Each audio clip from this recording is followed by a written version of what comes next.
అయితే పంచాయతీ అంతా మొదలైంది ఒక నాస్తికుడు అన్న ఒక సబ్జెక్ట్ కాడికని మొదలైంది. నేను దేవుణ్ణి నమ్మ, మీరేంది నా మీద రుద్దడం అన్నది.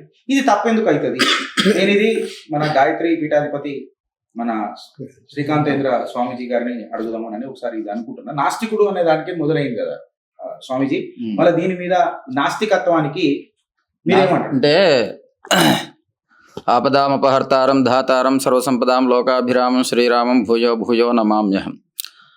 మీరు అడిగిన ప్రశ్న మంచి ప్రశ్న. నాస్తిక సమాజంలో అందరూ ఉంటారు, నాస్తికులు ఉంటారు, ఆస్తికులు ఉంటారు, ఇతర మతాల వాళ్ళు ఉన్నారు, అందరూ ఉన్నారు. విషయం ఏంటంటే నాస్తికత్వం అంటే నమ్మకపోవచ్చు, అది నీ పర్సనల్ అభిప్రాయం ఉండవచ్చు, వ్యక్తిగత అభిప్రాయం, నష్టం ఏమీ లేదు దాంట్లో.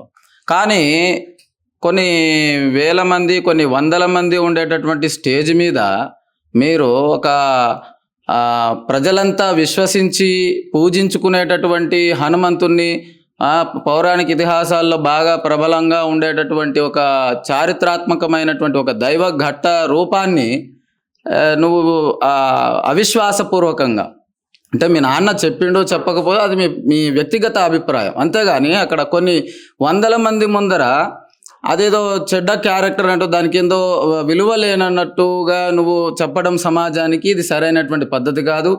విషయం ఏమంటే హనుమంతుడు లేనటువంటి దేవాలయం ఇప్పుడు గ్రామాలు కానీ ఏవి లేకపోవచ్చు. అంటే అందరికీ హనుమంతుడు అంటే బాగా ఇష్టం, చిన్నపిల్లల దగ్గర నుంచి పెద్దవాళ్ళ వరకు కూడా ప్రతి ఒక్కరికి కూడా హనుమంతుడు అంటే బాగా ఇష్టపడతారు. గ్రామ రక్షణ దేవతగా కూడా హనుమంతుడిని పూజ చేస్తూ ఉంటారు. తర్వాత ప్రతి ఒక్కరు కూడా ఇప్పటి వరకు చూడండి, మన తెలంగాణ రాష్ట్రం కావచ్చు, ఆంధ్ర కావచ్చు, ప్రతి దాంట్లో హనుమాన్ మాలలేసి బాగుపడ్డ వాళ్ళు, హనుమంతుని లీలల చేత వాళ్ళు రక్షింపబడ్డ వాళ్ళు, ప్రతి ధైర్యానికి అంటే ప్రతి ఘటనలో ఏదైనా జీవితంలో ఏదైనా ముందరికి వెళ్ళాలంటే మనము ముందుగా భయభక్తుల్ని మనం అలవాటు చేసుకోవడానికి కోసం ముందు హనుమంతుని మనం స్మరణ చేస్తాం. అంటే అక్కడ ఏదైనా భయం వేస్తుందంటే మనం భక్తిపూర్వకంగా హనుమంతుని స్మరణ చేస్తే మనకు ఒక కొండంత అండ బలము ఇవన్నీ ఉంటాయి. అట్లా విశ్వాసపూర్వకంగా ఉండేటటువంటి సమాజానికి ఈయన అక్కడ ఇచ్చిన సందేశం ఏమంటే, నాకు హనుమంతుడు అంటే నమ్మకం లేదు, అదేదో చేయకూడని పని నేను చేసిన అనేటటువంటి విషయపూర్వకంగా ఆయన చెప్పటం అనేటువంటిది సామాజిక దృష్టి అది తప్పు. హిందూ సంఘాలందరి మనోభావాలు దెబ్బతిన్నాయి, ఇది సరైనటువంటి పద్ధతి కాదు. స్వామీజీ నాకు ఒక చిన్న క్వశ్చన్ వస్తుంది, చెప్పండి. మీరైతే కరెక్ట్ చెప్తారని చెప్పిన చెప్పండి. నేను నమ్మా, ఒక్కోడేమో దేశంలో దైవత్వాన్ని చూసుకుంటాడు, అవును, ఒక్కోడు తల్లిదండ్రుల దైవత్వాన్ని చూసుకుంటాడు, ఒక్కోడు దైవత్వంలోనే దైవత్వాన్ని చూసుకుంటాడు. అవును, మళ్ళీ ఈ మనిషి ఎల్ల దైవత్వాన్ని చూసుకున్నాడు, అది వాడి విషయం కూడా చూసుకున్నాడా లేదా? నువ్వు దేవుణ్ణి నమ్మా అని అన్నావు, మళ్ళీ నువ్వు తల్లిదండ్రులు ప్రత్యక్ష దైవం అని అంటారు, వాళ్ళది కాదా? నీ తండ్రే స్క్రిప్ట్ రాసిచ్చిండు కదా.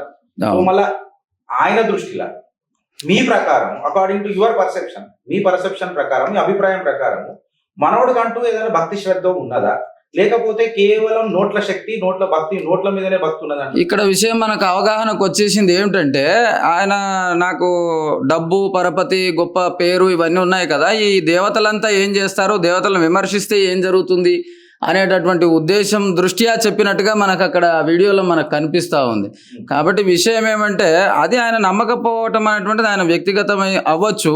కానీ ఇక్కడ సమస్త ప్రజలు, హిందూ ప్రజలు ఎవరైతే ఉన్నారో హనుమంతుని విశ్వసించేటువంటి వాళ్ళందరూ కూడా ఈయన చెప్పినటువంటి విషయం చూస్తే ఆగ్రహావేశాలకు గురవుతూ ఉన్నారు. అంటే వీరు ఆ సందేశం ఎట్లా ఉందంటే, ఈయన అపనమ్మకము ఆ హిందూ దేవతల మీద రుద్దే విధంగా కనిపిస్తుంది. అంటే ఆయన నమ్మకం ఉండవచ్చు, తల్లిదండ్రులు కావచ్చు, ఇంకేదైనా కావచ్చు, వేరే ఇతర దేవతలను నమ్ముకోమని చెప్పండి, నష్టమే లేదు. కానీ హిందూ దేవతలను తీసుకొచ్చి ఆ స్టేజ్ మీద తీసుకొచ్చి ఈయన ఆ హనుమంతుని నమ్మకపోవటం వల్ల ఇది జరిగింది అనేటటువంటి విషయాన్ని అక్కడ ఉటంకించడం అనేటటువంటిది కొంత బాధాకర విషయము. హిందూ సంఘాలన్నీ కూడా వ్యతిరేకించాల్సినటువంటి విషయం ఇది.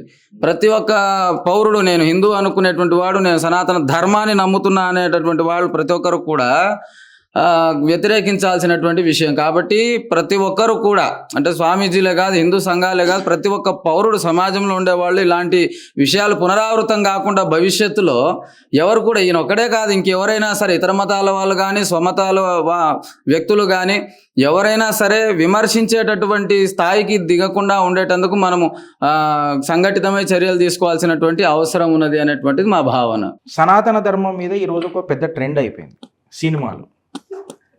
ఒక్కోడు మించి ఒక్కోడు, ఆఖరికి అస్త్రాల మీద కూడా సినిమాలు తీస్తారు, బ్రహ్మాస్త్ర ఎక్సెట్రా ఎక్సెట్రా. అది 3 పాటలు చేస్తానన్నాడు, ఒక పాటకే నిజంగా చెప్తే చిన్న బ్రెయిన్ చితికిపోయినట్టున్నది. సనాతన ధర్మం మీద సినిమా, అది బాక్స్ ఆఫీస్ బద్దలు కొడుతున్నది.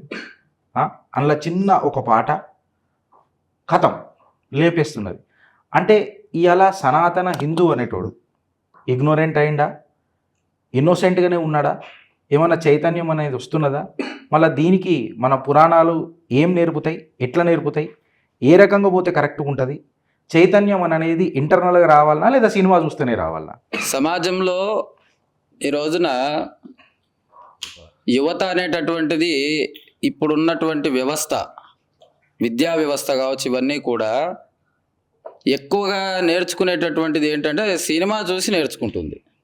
సినిమా మీద ఆధారపడి, సినిమాలో ఈ విధంగా చూపించారు, ఇదే సత్యము, ఇదే నిత్యము అనేటటువంటి ధోరణిలో ఇప్పుడున్న యువ వ్యవస్థ కావచ్చు, పిల్లలు కావచ్చు, అందరూ కూడా దాన్ని చూసి నేర్చేసుకుంటున్నారు. కాబట్టి ఈ రోజున సినిమా వ్యవస్థ అనేటటువంటిది సరైనటువంటి దారిలో ఉంచాలి వాళ్ళు.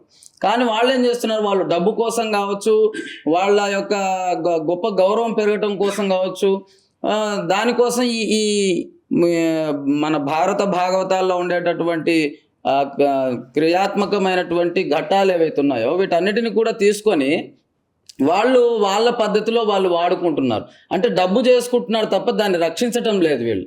ఈరోజు ఆయన చెప్తా ఉన్నారు రాజమౌళి గారు, అది ఒక సింపుల్ క్యారెక్టర్గా, అంటే ఒక సీత అనేటువంటిది ఒకటే ఉంది, కృష్ణుడికి ఒక 16,000 మంది వీళ్ళంతా గర్ల్ ఫ్రెండ్స్ ఉన్నారు, ఇవన్నీ చెప్తా ఉంటే అది అవతార పురుషులు, వాళ్ళంతా దివ్య పురుషులు. వాళ్ళని మనము సాధారణమైన జనానికి సమానంగా చూడాల్సినటువంటి అవసరం లేదు, చూడకూడదు కూడా. మరి అటువంటిది ఈ రోజున నువ్వు సమాజానికి ఆ విధంగా మెసేజ్ ఇస్తున్నావు అంటే అది తప్పే కదా. కాబట్టి సమాజంలో ఎప్పుడు కూడా నువ్వు ఇలాంటి ప్రయత్నాలు చేయకూడదు. కాబట్టి సమాజంలో యువత ఎప్పుడు కూడా గుర్తుపెట్టుకొని మన శాస్త్రాలు, ధర్మాలు ఏవైతున్నాయో దాన్ని అనుసరించాల్సిందే ఖచ్చితంగా.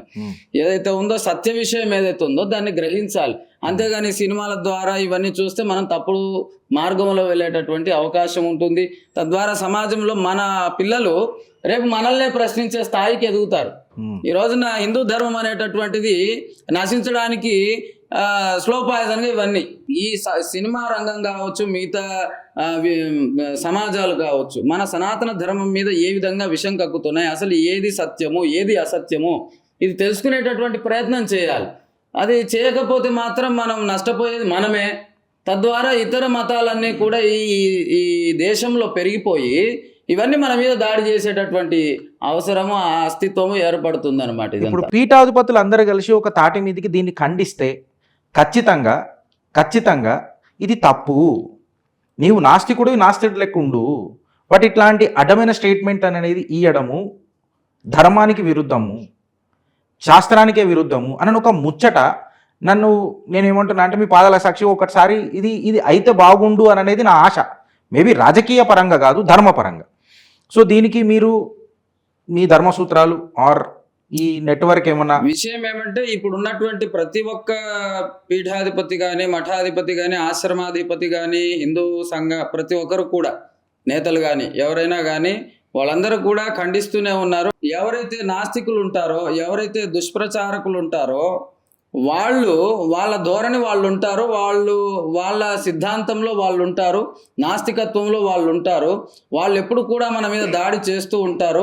కాబట్టి వాళ్ళని విమర్శించేదానికంటే మన వాళ్ళని మనం ఉద్ధరించుకోవటం అనేటువంటిది ఏదైతుందో అది ఉత్తమం అనేటటువంటి సిద్ధాంతాన్ని వీళ్ళు పాటిస్తూ వస్తూ ఉన్నారు. కాబట్టి ఎవరైతే ధర్మ విషయాన్ని అనుసరిస్తూ ఉంటారో వాళ్ళకు మాత్రమే ధర్మాన్ని బోధించేటటువంటి ప్రయత్నాలు ఇప్పటి వరకు ఆచార్యులు ఎవరైతే ధర్మస్థాపకులు ఉన్నారో, ఆ పరంపరలో నడుస్తూ ఉన్నారో వాళ్ళందరూ కూడా చేసుకుంటూ వస్తున్నారు.